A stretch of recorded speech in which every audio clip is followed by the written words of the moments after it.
Today, we are looking at and answering the question, are tech stocks overvalued? And is it time to rotate from the popular tech stocks into some of the less popular dividend stocks? And the way we're going to answer that is by looking at my absolute favorite investing tool, which is Fast Graphs. Use it all the time to evaluate individual stocks. And now they have launched the ability to evaluate ETFs the same way as you evaluate the fundamentals of stocks inside Fast Graphs. So you could do everything from looking at the price to earnings multiples, the forecast, which is something I do every single day, to even dig into the holdings of each ETF. So right now we're going to cover 4 ETFs that have been some of my favorite over the years. We're looking at the QQQ, which is the Invesco, it basically tracks tech stocks and the Nasdaq. We're looking at the SPY, which tracks the S&P 500, typically the 500 largest companies in the United States of America. Then 2 of my favorite dividend ETFs, the Schwab U.S. Dividend Equity ETF, SC, and the Vanguard Dividend Appreciation Index Fund, VIG, which goes after dividend growth, which if you've followed my channels or my investing style for a while, one of my favorite ways to invest is in dividend growth stocks. So what's the point of all that stuff? Well, in the headlines on CNBC, different mainstream investing media, we're going to see a lot of excitement. We see a lot of green today, but all you see here is numbers that don't really tell you anything. The Nasdaq is at 26,452, up 1.66% on the day. But what does that actually mean? And that's where I use Fast Graphs to get past the headlines, past the excitement, past the doom and gloom when it's out there, and actually understand what's going on. So let's dive into the QQQ first. So using Fast Graphs, we could see inception was 1999 during one of the craziest excitement times. Expense ratio 0.18%, really not too bad at all, though there are a lot of cheaper ETFs out there. And right now, the price to earnings ratio of the QQQ is 32.82. If you look quickly, you could see it is at the top end of the range since 2019 that it's ever been at. Since then. The only time it was really higher than that was after the COVID-19 boom. You got to remember, there was a kind of a recession in earnings for a little bit, and then everything got kind of really crazy because of essentially 0% interest rates, all the easy money, all of that stuff. And the PE got up to around 36, 37. And what you'll notice, so price was up to 339, 340.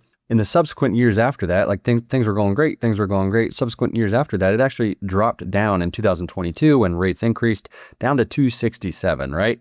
And so that is a drop roughly of, about 20%. At one point, it's probably down 30% from the high to the low.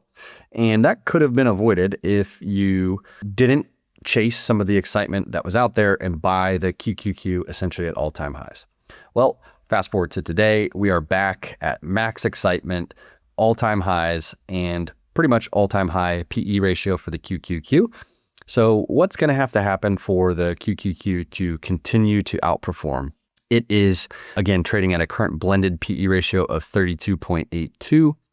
If you jump to the forecasting tab, you can see that over essentially the next 3 years, earnings growth is expected to be about 26%. So if we go to the famous Peter Lynch price to earnings growth ratio of 1, that fair value ratio, putting it at a PE of about 26 out in 2028 from today's prices, you would get essentially a 15% annualized return. And that is if the PE drops down from a PE of around 33 today to the PE of 26 in 2028.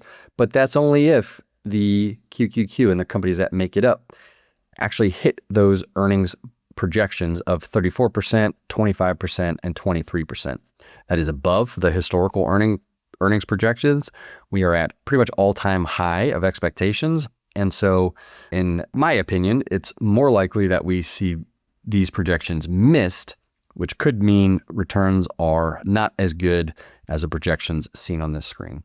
So what's great about this new ETF tool in Fast Graphs is you can dig a level deeper, not only seeing the broader QQQ or the ETF and the price to earnings ratios, but you can see what companies make up each ETF, what the percentage weighting is. So in the QQQ, NVIDIA is a 8.6% rating. Costco is in the QQQ. That's a 2.5% rating. And you can go through and you can look at the multiples of every single stock inside the ETF as well, if you'd like. So for me right now, the QQQ is looking expensive and I'm wanting to look for other opportunities elsewhere. Jumping into the S&P 500, the overall price earnings of the S&P 500. Again, we'll go a little quicker on this one, but it is actually more overvalued compared to historical norms and expected growth rate than the QQQ, which is kind of raises some yellow flags for me as well. So we're looking at a current blended PE of 25.06. The normal PE dating back to basically 2006 is at about 19. And so we are 20% or so above that normal PE right now.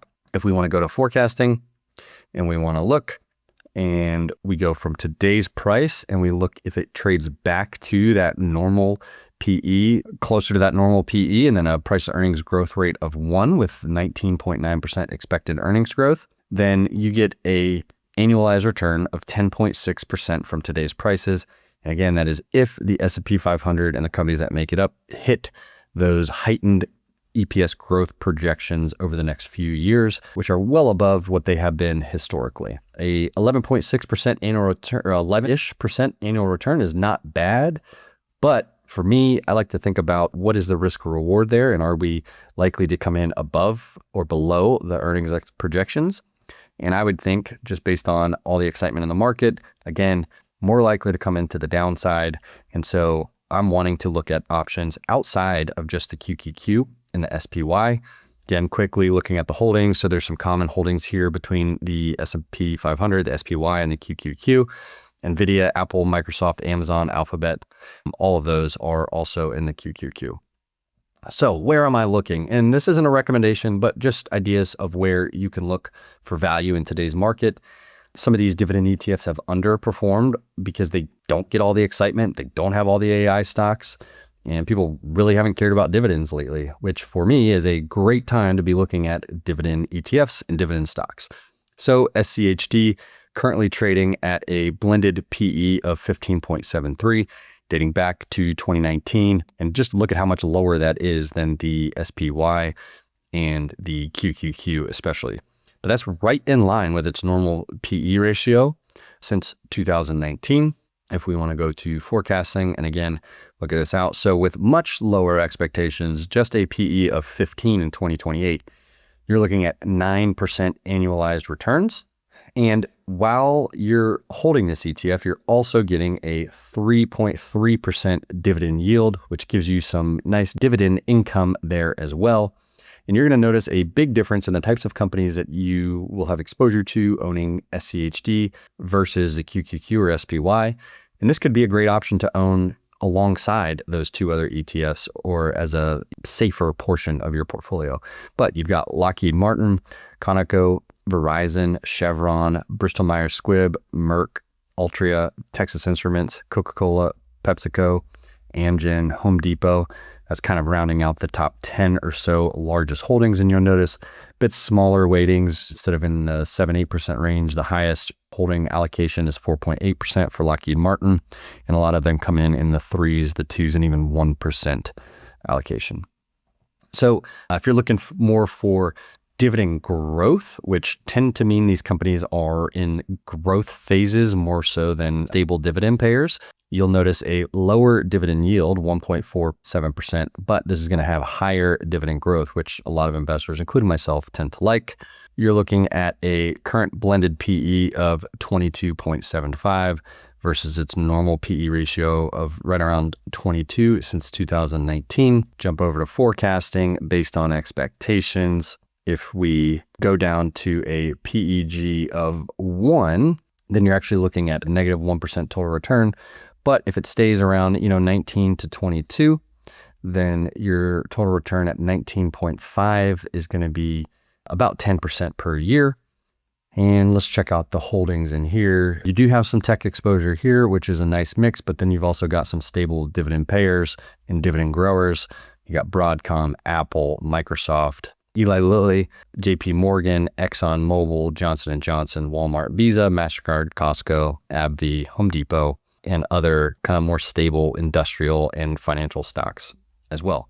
So just wanted to share some options. It's looking like the QQQ, the S&P 500 are potentially overvalued. So if you're looking for some different options, might be a good time to consider some dividend ETFs that are a little bit out of favor. But either way, in my opinion, the best way to look at the fundamentals of individual stocks, the fundamentals of ETFs now, which I couldn't be more excited for, is using Fast Graphs, my favorite platform to analyze fundamentals in stocks and save a ton of time every day. Thanks, everybody.